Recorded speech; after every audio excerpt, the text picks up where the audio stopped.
যেন বাস্তবের ভেতর লুকানো এক ষড়যন্ত্রের চিত্রনাট্য। আকাশ যখন শান্ত তখনই বাজ পড়ে।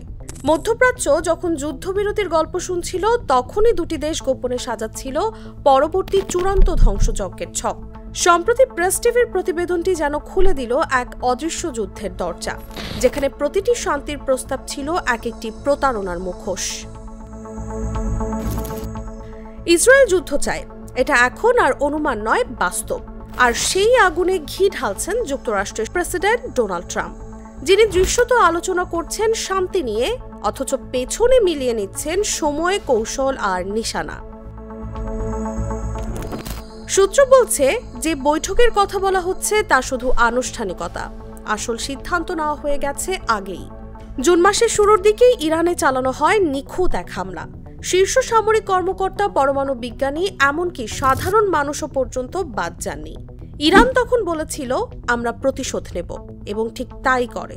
তখনই ট্রাম্প সোশ্যাল পোস্ট করেন 12 ঘন্টা যুদ্ধবিরতি, এরপরেই যুদ্ধ শেষ হবে।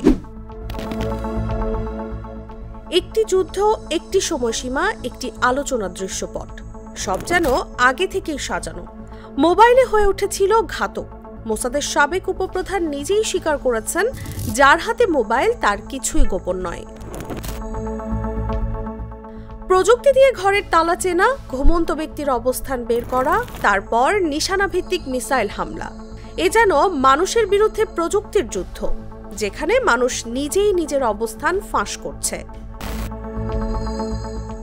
ইরানি সামরিক গোয়েন্দা সূত্র বলছে, আমরা জানি তারা আসবে, আমরা অপেক্ষায় আছি। তেহরানের ভেতরেও চলছে সমান্তরাল প্রস্তুতি, পাল্টা হামলা, সাইবার প্রতিশোধ, শত্রুর ভেতরেই ঢুকে পড়ার কৌশল। ট্রাম্পের বক্তব্য বারবার উচ্চারিত হচ্ছে পিস, শান্তি, যুদ্ধবিরতি, ধৈর্য। কিন্তু প্রশ্ন হচ্ছে, শান্তির মুখোশে কি আসলে লুকিয়ে আছে পরবর্তী যুদ্ধের রক্তাক্ত সূচনা?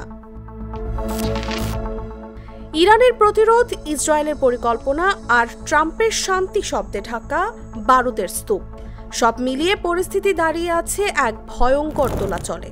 শুধু সময় বলবে এই উত্তপ্ত পরিস্থিতি শান্তি নিয়ে আসবে নাকি ছিন্ন ভিন্ন করে দেবে গোটা মধ্যপ্রাচ্যকে। নিউজ ডেস্ক, জাগো নিউজ।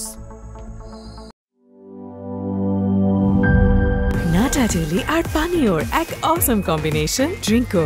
চিল থাকতে চান? ড্রিঙ্কো চা বান।